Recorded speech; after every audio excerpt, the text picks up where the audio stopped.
Сайн байцгаана уу? Намайг Туул гэдэг хоолцож хүнсний эрүүл хойж мэргэжилтэй. Би та бүхэн өнөөдөр ерхий боловсролын сургуулийн 12-аас 18 насны суралцагчдын хоолт ижлийн байдлын талаарх судалгааны дүн танилцуулъя. Эрүүл мэндийн яам, нийгмийн эрүүл мэндийн үндэсний төв, нүүбийн хүүхдийн сантай хамтран 2023 онд хүн амын хоолт ижлийн байдлын үндэсний 6 дугаар судалгааг зохион байгуулсан.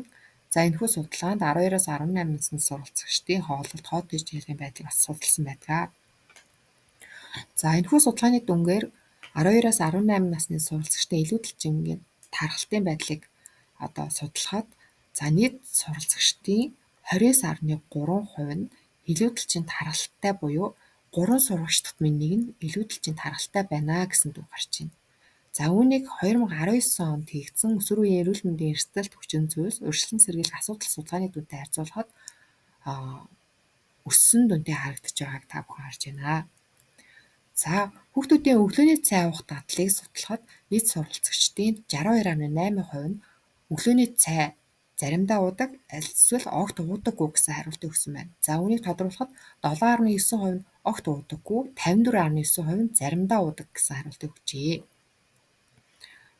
Өглөөний цай уудаггүй шалтгааныг тодруулахад нийт суралцагчдын 79.5% нь цаг хангалтгүй байдаг, 11% нь өглөө юм идэх сонирхолгүй байдаг гэж хариулсан байна.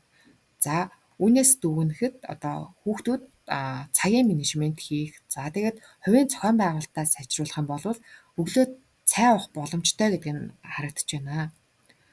Хүүхдүүдийн жимсний хэрэглээг судлахад нийт хүүхдүүдийн 4.6% нь өдөр бүр жимсг нь хэрэглэдэг гэж хариулт өгсөн байна. Үүнээс 43.9% нь 7 хоногт 1-2 удаа, 26.2% нь 7 хоногт 3-аас 4 удаа гэсэн хариултыг өгсөн байна. Үүнээс дүгнэхэд ер нь бол жимсгийг өдөр тутамдаа хэрэглэхийг зөвлөдөг Дэлхийн эрүүл мэндийн байгууллага болон Монгол улсын хоолт ижлийн зөвлөмжөөр. Тэгэхэд хүүхдүүдийн дөнгөж 4.6% нь өдөр бүр жимс хэрэглэдэг гэдэг нь маш хангалтгүй үзүүлэлт байна. Хүнсний ногооны хэрэглээний хувьд мөн хүүхдүүдийн 49.5% л өдөр бүр хүнсний ногоо хэрэглэдэг гэсэн хариултыг өгчээ. Мөн ерөнхийдөө хүнсний ногоог өдөр тутам хэрэглэх ёстой гэж зөвлөдөг. Тэгэхээр 2 хүүхэд тутмын нэг нь л өдөр бүр хүнсний ногоо хэрэглэж байна гэж дүгнж болохоор байна.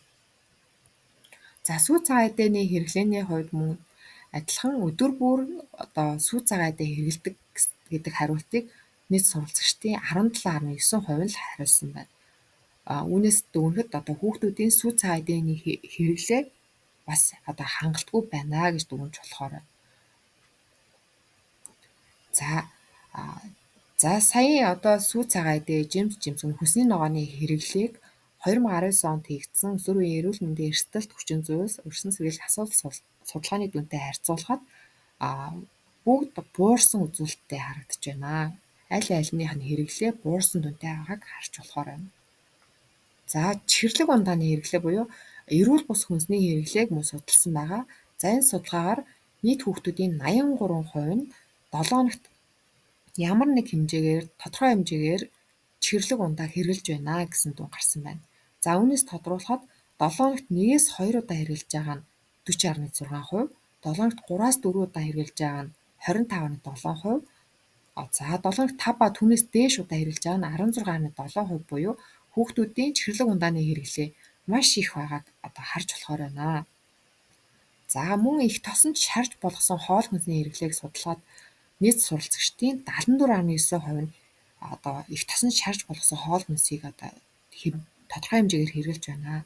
Үүнээс 7 хоногт 1-2 удаа хэрэглэж байгаа нь 44.1%, 7 хоногт 3-аас 4 удаа хэрэглэж байгаа нь 19.9%, 5 ба түүнээс дээш удаа хэрэглэж байгаа нь 10.9% буюу ерөнхийдөө хүүхдүүдийн бас энэ бүтээгдэхүүний хэрэглээ маш их байгааг бас харж болохоор байна. Чихэрлэг хүнсний хэрэглээ бас нийт хүүхдүүдийн 82.5% нь чихэрлэг хүнсийг их хэрэглэж байна гэсэн дүн гарсан байна. Тэгээд үүнээс 7 хоногт 1-2 удаа хэрэглэж байгаа нь 37.6%, 7 хоногт 3-аас 4 удаа хэрэглэж байгаа нь 28.2%, 5 ба түүнээс дээш удаа хэрэглэж байгаа нь 16.7% буюу хүүхдүүдийн ер нь бол чихэрлэг хүнсний хэрэглээ маш их байгааг харж болохоор байна. За тэгээд чихэр шоколадны хэрэглээ мөн ялгаагүй 80-аас дээш хувь 85.4% байна. За тэгээд толгойногт 1-2 удаа хэрглэж байгаа нь 44.5%.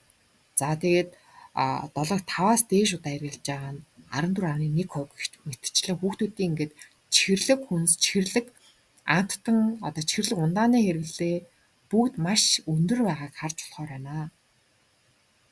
За ингээд дүгнэлт хийлгээд хүүхдүүдийн илүүдэлчин тархалтын тархалт жил ирэх тусам нэмэгдэж байгааг харж болохоор байна. За хүүхдүүдийн өглөөний цай уух дадлага хангалтгүй байна.